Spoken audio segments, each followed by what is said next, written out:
Velo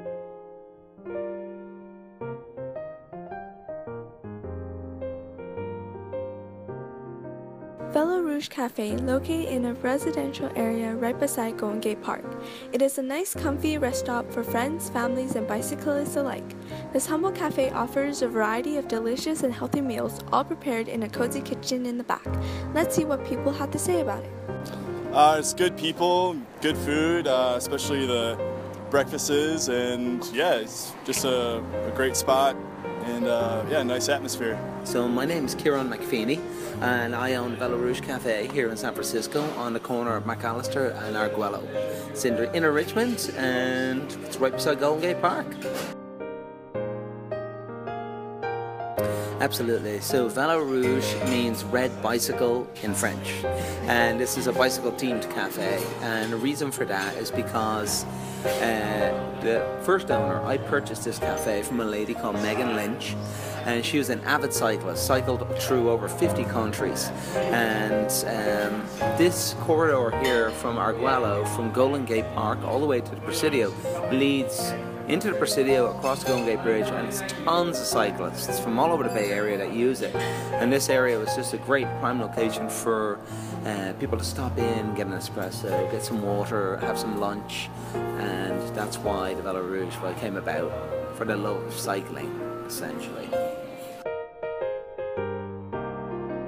And my inspiration, first of all, I'd always worked in hotels and hostels, and I ran a cafe for 10 years in the marina for a long time. So I love food and I love dealing with people, you know, that's always been me. Come from a large family, so that was that. It also tied in that I happened to be a bicycle cafe, because where I come from in Ireland, a lot of people cycle. It's just how you get around. It's not like essentially for fitness, it's for getting from A to B. So we use a lot of smaller businesses, you know, like Stanley Produce, ISIS, and each of these are like a small business, and by doing that we're supporting small business, they're supporting us. It's like a symbiotic relationship. We can use organic ingredients whenever possible, whenever we can get a really good price point. That way we are not constantly changing our prices, and our customers can afford to come in here on a regular basis and eat well. So being here at the cafe, we decided to go through the steps to become a green certified business. It takes a lot of work, but it's worth it in the long run. We use a lot of biodegradable materials, the boxes for to go. We give people a reduction on coffee if they bring their own ceramic mug, reduce our water waste, to try and keep our electricity bill down, using lower watt bulbs. You know, really just kind of thinking about things. It's simple things, but when they add up, it makes a huge difference, you know. You do it for the environment, but you also do it for the business. It ties in. Blue Bottle Coffee is kind of almost a coffee revolution in the last 10 years in San Francisco and then across the nation. First of all, it was Blue Bottle. It was started by a struggling musician who just loved coffee and really wanted to get a decent cup of coffee, but he wasn't making a lot of money being a musician, so he just started this business, risky business, but because he did it, he roasted the beans himself, delivered them himself. Everything was just so fresh.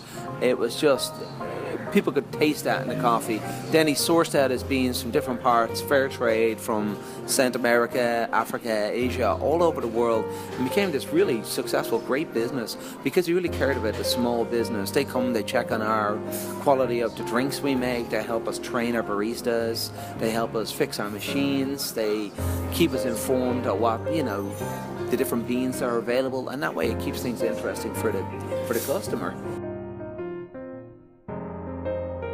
My philosophy is not, I guess it's for the cafe, but it's just for life in general. It's just to be nice to people, you know what I mean? Hellos and thank yous open up a lot of doors in life, and it's just simple. And that way, like, as I say, this cafe wouldn't be here without the customers, without the community. It's become more of a community cafe in the sense that everyone in this whole radius of all these blocks and the universities and the hospitals, this is a little place that people can come, catch up with friends, take a time out from life, and by doing that they're supporting us, and we want to give back to them, you know, with, first of all, excellent service, you know, being friendly, chatty, remembering their names, remember the drinks and foods that they like, consistency, it would be the word, consistency with service, consistency with quality of food, consistency with pricing, you know, and that's what we're about, you know what I mean? If we're having a good time behind the counter, then the people out there are going to have a good time. So that's our philosophy, that's my philosophy, yeah. Or the live music on the weekends is especially fun, particularly around Hardly Strictly Bluegrass. They have a bunch of bands that come and play. Actually, Tatiana, my friend here, she has played at Velo Rouge Cafe, and yeah, it's just an awesome spot. We do live music on Friday, Saturday nights, and basically it's mostly acoustic artists coming in here. People who, you know, whether it's up in the university or KUSF, the radio station, they'll have people who are passing through the city or people who are living in the city and they want to have an opportunity to play. We use this as a venue, and also for people in the neighborhood, they want to have that live music, you know. It's just another level. I myself have been in a band for 20 years, and music was key to everything I've done. I love music, so when we don't go late, we're close to 10 o'clock and it's just perfect, you know. It's not that club vibe, but that music, that's another level.